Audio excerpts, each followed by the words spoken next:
Okay, thank you. I'm VBrovchenko. You can also call me Lera, as it's my short name. I work in Gebras in Moscow with Marina Yudovskaya and Sergei Sluzhnikin, and I'm very glad to see you all, at least in Zoom. And thank you for this conference. And today we'll talk about very questionable point of the magmatic sulfide geology, about sulfide-sulfide liquid immiscibility. And as you know, there are only few proofs which argue for the existence of the sulfide immiscibility in natural sulfide systems.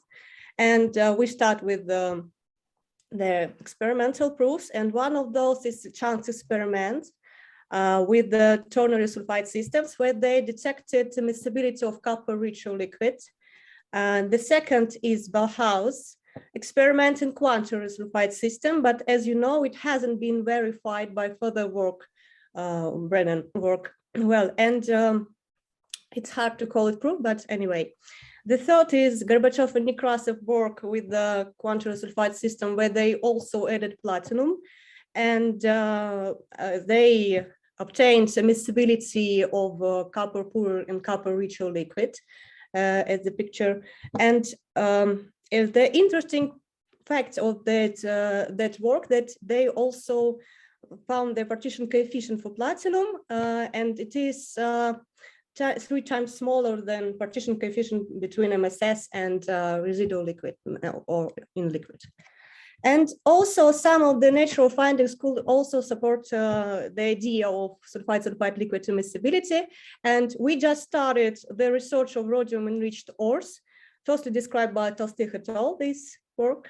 And so extremely IPGA ores is hard to reconcile just by fractional crystallization unless some additional mechanisms such as preliminary concentrations or heterothermal distribution have been involved. And in addition, chalcopyrite galena symplectate ores at the top of Oktyabrski mine, sulfide body, which apparently represent the last residual liquid enriched in lead, can also tell us about immiscibility between galena and chalcopyrite like liquids.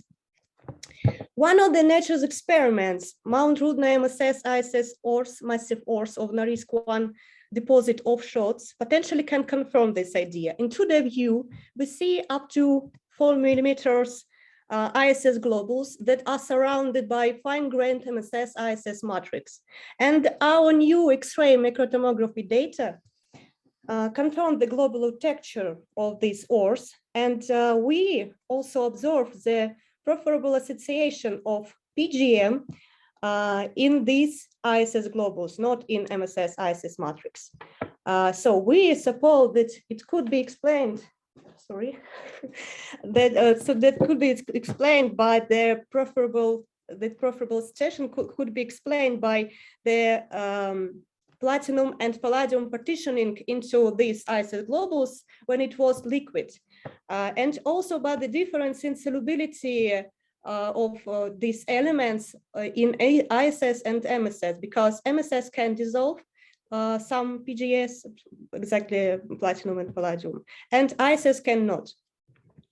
There also exists the second type of texture, and that composed of MSS, ISS intergrowth, but they do not accommodate so much PGM as ISS globules. The ISS globules can also contain some small grains of MSS and pentlandite, but they mostly composed of carbonite and chalcopyrite solid solution, tiny intergrowth of carbonite and chalcopyrite solid solutions.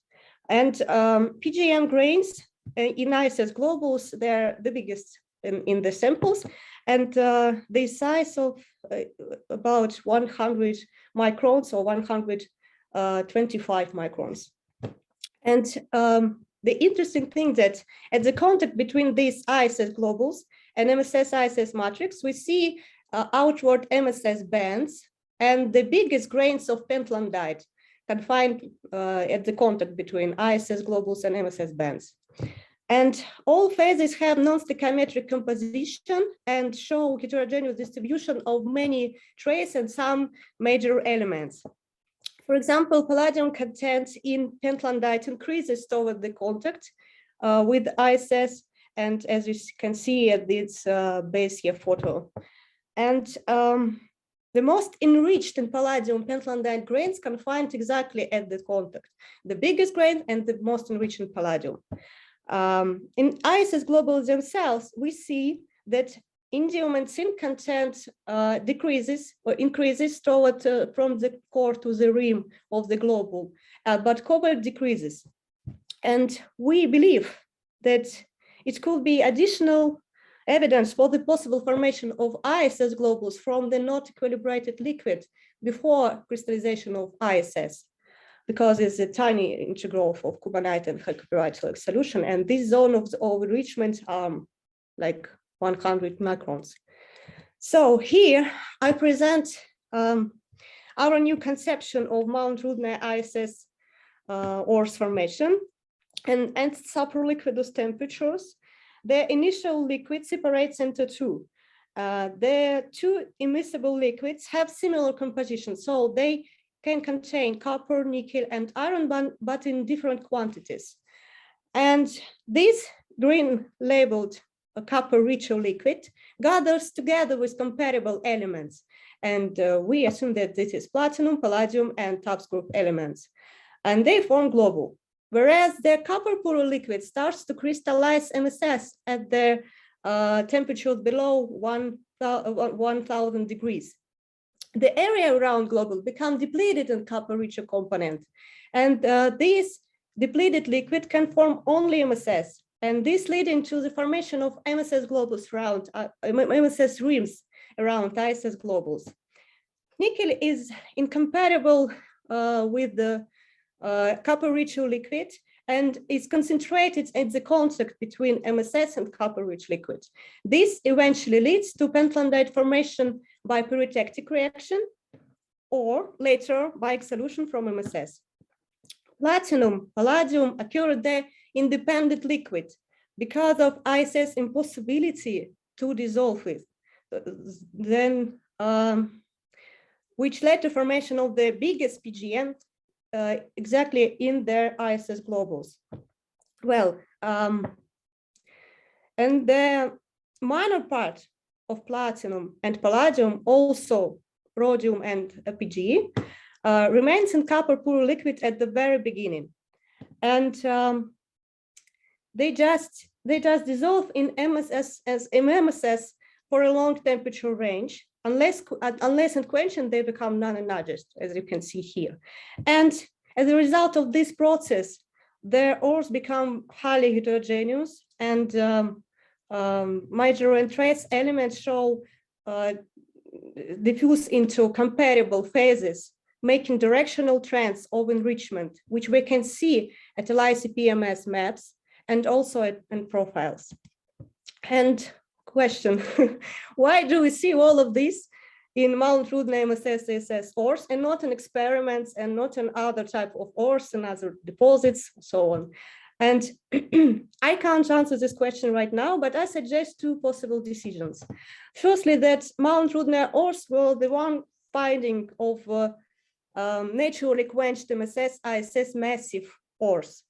So there were vertical offshots which were traced from their connection with the massive pyrrhotite ore body, and they represent the product of their high copper and nickel fractionate liquids with PGE content up to 350 ppm.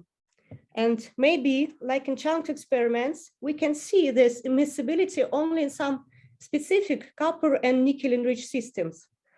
And the second possible solution is that we need heterogeneity caused by accumulation of mass of incompatible elements, such as in lead enriched chalcopyrite galena ores. Sulfide liquid is very heterogeneous, and it's also hard to quench sulfide melt. So maybe we need this natural sulfide heterogeneity to achieve immiscibility, and also the bigger volume of substance, not like in experiments. Thank you for your attention.